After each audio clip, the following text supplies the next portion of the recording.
Fortaleza, clube de glória e tradição. Fortaleza, quantas vezes campeão. Fortaleza, ele toda grande, está sempre guardado dentro do meu coração. Altivo, tua vida sempre foi um marco. Olá, eu sou o Carlos Emanuel e esse é o Fute Cearacast. Hoje nosso podcast traz nesta edição uma revisita à história com a revista Super Leão 76, com o editor-chefe à época Blanchard Girão, com pesquisa de Luciano Santos e diretor responsável Ayrton Farias Rebouças. O programa Fute Cearacast também é memória.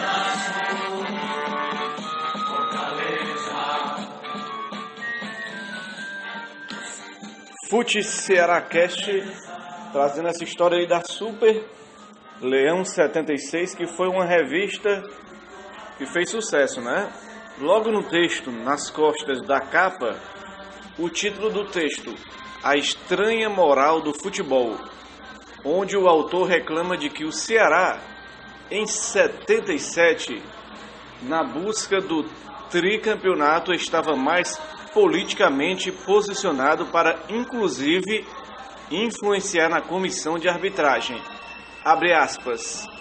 A torcida tricolor já fez o teste e notou que, para maiores cuidados seus, os ventos estão bafejando os terrenos de Porangabuçu. Está com o controle da Federação de Árbitros e da maioria do Tribunal de Justiça Desportiva, fecha aspas. O texto também cita que no futebol se difere da vida comum. Ele diz, abre aspas de novo, futebol é essencialmente uma paixão, uma forma de amor alucinante. Se alguém se detiver na análise substancial do futebol, verificará que ele está para o homem moderno como a luta dos gladiadores para os antigos da Roma. Na luta entre duas camisas, abrasam-se os instintos, cegam-se os elementos racionais, extingue-se o bom senso, a tranquilidade, o equilíbrio, fecha aspas. Interessante notar, né, como a gente tinha nos textos antigos a adjetivação, né, aqueles adjetivos não tinha muita objetividade, mas muita subjetividade nos textos, né? E continuando aqui, a gente vê que no editorial, com o nome Um Clube Sem Complexo, o texto fala sobre a maneira de Ayrton Rebouças comandar o clube, acusado por alguns com mão de ferro, mas que, segundo a opinião, ele abre diálogo com Fluminense, Bahia, São Paulo, Internacional, com o objetivo não só de engrandecer o Leão, mas o futebol cearense como um todo, em uma metrópole de 1.200.000 habitantes. Fala também da impulsividade do presidente, que age às vezes sem planejar nada, como chegar ao aeroporto e do nada comprar uma passagem e fazer uma viagem e contratar algum jogador. Abre aspas. Ayrton é assim, porém trabalha, não é torcedor de gabinete fechado, vai para o campo, já está até processado porque perdeu o controle e foi em cima de um árbitro que conduziu mal na direção de uma partida contra o Ceará, fecha aspas. Já a primeira matéria de destaque, na página 7 da revista Super Leão 7, O Rei da Sorte, temos lá o texto: Bibi, o porte, o estilo, o sangue do pai. falha do filho do jogador Didi, conhecido pelo apelido de Folha Seca. No texto, destaca a contratação do novo jogador vindo do Nacional de Manaus, Bibi, com 27 anos e com passagens no Atlético Mineiro, no Fluminense e no futebol venezuelano. Ele no começo não tinha agradado. Abre aspas. Muito lento, comentavam alguns. Não marca, comentavam outros. Mas a contusão do ídolo Lucinho fez Bibi titular. 1, 2, 3 partidas e o rapaz perdeu a inibição, começou a fazer gols, fecha aspas. Aí vamos acompanhando para o torcedor atual, jovem, aqueles que surgiram agora, podem não conhecer a história, e através dessas revistas, como essa Super Leão 76, o Rei da Sorte, tem a oportunidade de ver a história do clube da garotada, né? Importante porque a gente vê como a história funciona, para conhecer melhor o presente e planejar para o futuro. Essa é apenas uma das revistas que eu consegui com um amigo meu. Eu tenho outras revistas e uma vez por semana, em cada episódio, eu vou trazer um resumo de uma revista completa, entendeu? E nessa revista ainda, no quadro Ídolos do Passado, destaque para Jorge Sabiá, o segredo de parar um ponta à esquerda. Atuou no futebol cearense entre 1943 a 1950. Primeiro pelo Maguari, depois pelo Fortaleza. Quando veio fazer o tiro de guerra, Mozart Gomes o levou para jogar em um time formado de atletas militares. Aí a história aí de Jorge Sabiá nessa revista. Depois a gente tem aí, também na página 9, Doca, a última lembrança do Usina. Destaca um jogador folclórico que ficou marcado por acertar a placa de publicidade do PV, no cachorrinho do Guaraná Wilson. Depois se tornou o dono de bares no PV e Castelão. Paraibano, Doca jogou no Atlético de Cajazeiras, Campinense, Usina, Ceará e Fortaleza, marcando gol inclusive no Náutico Capibaribe. Na página 12, no tempo das seleções, capítulo 6, o Rio Grande do Norte, a vítima, Pernambuco, sempre o algoz. A seleção cearense, entre 39 e 48, contava com Piolho, John Brenga, Estênio, Zé Sérgio e Dalino, França, aquele que fez 5 gols na goleada de 10-0 sobre o Rio Grande do Norte, e Juju. Na página 14, nós temos lá, juiz, palavra proibida no futebol. O texto fala da mudança das leis nacionais que permitia apenas magistrados o título de juiz, e o homem de preto seria chamado agora de apitador, mediador, árbitro ou soprador de apito. No texto ainda citam uma mulher, Léa Campos, que foi a pioneira em apitar jogos de futebol. Na página 16, uma matéria interessante para quem hoje coleciona figurinhas da Copa do Mundo FIFA.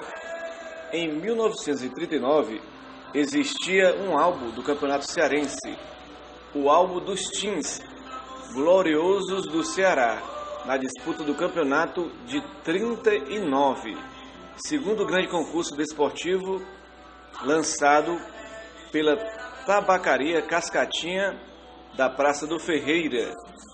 118, 90 figurinhas de 77 titulares e 11 reservas.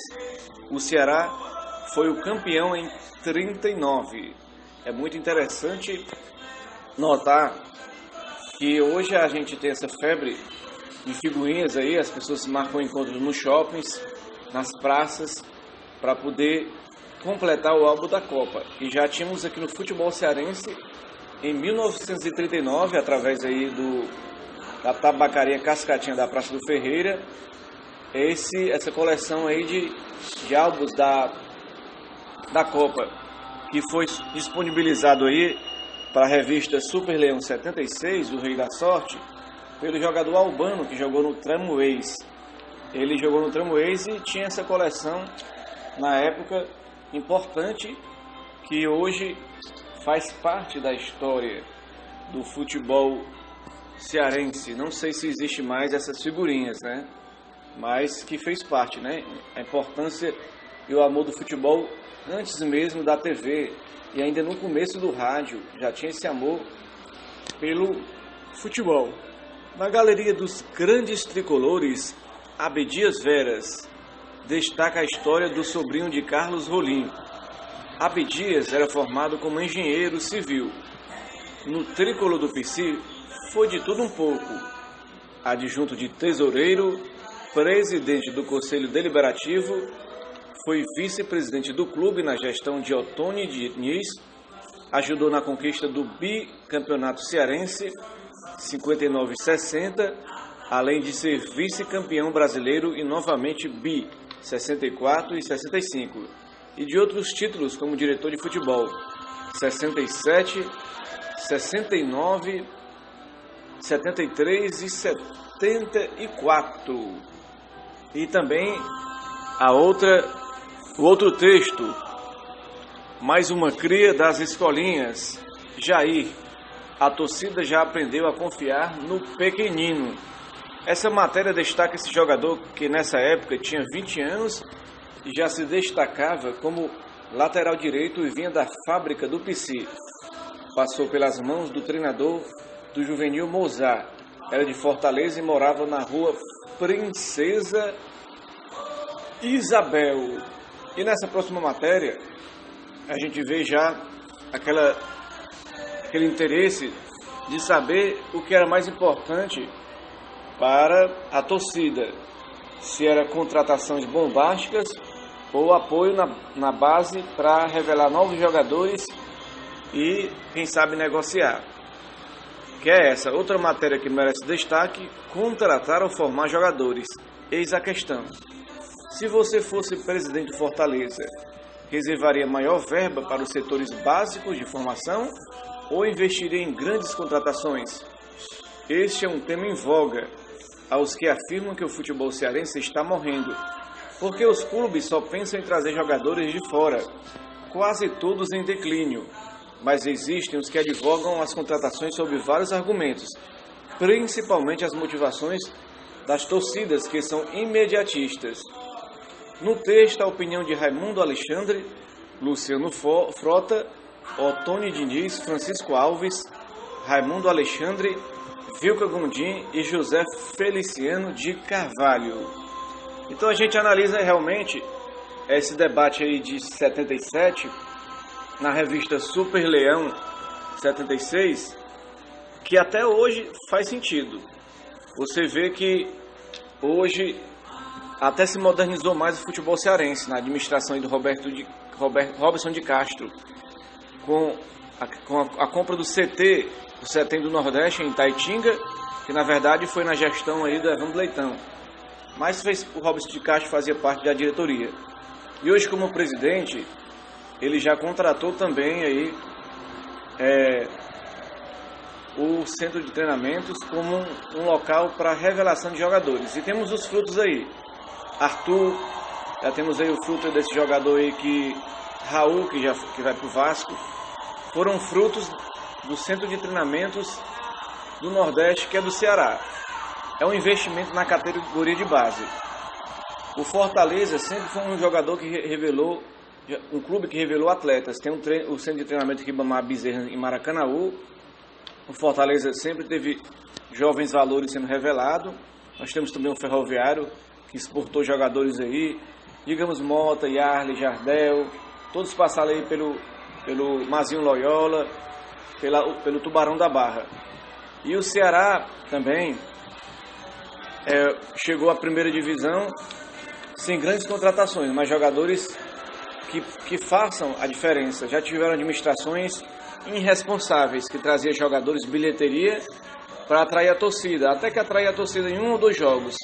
mas depois o jogador não rendia e era um prejuízo para os cofres do time, tanto do Ceará como do Fortaleza. E o que acontecia?